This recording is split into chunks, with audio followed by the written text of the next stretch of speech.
Jeje yenkoloyi imide ngemva kokugirika kwebhlorho lesikhatshana ebelenziweko.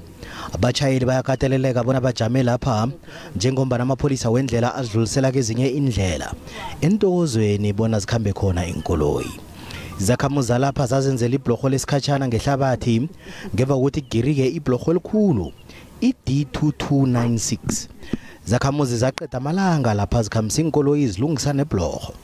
Kube nale crisis le bridge ukuthi nakutsilika le bridge so siyudala intokozweni sa decide ukuthi akungcono sitendele kwe alternative nyana so that badali bethu batokhona ke emisebenzini nebantwana labancane bakhona ke emisebenzini kwanathi singabi ne problem nakufune siye enasport because iN4 ibusy nayo ngale. Zakhamuzi beTekwane zithwenyekile ngebhlorho lesikhatshana elenziwe lapha.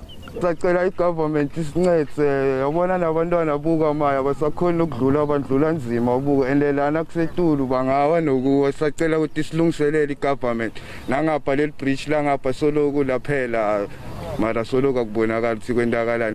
Umnyango wezemisebenzi yomphakathi indlela kunye nenithuthi ubawa abantu bona babekezele.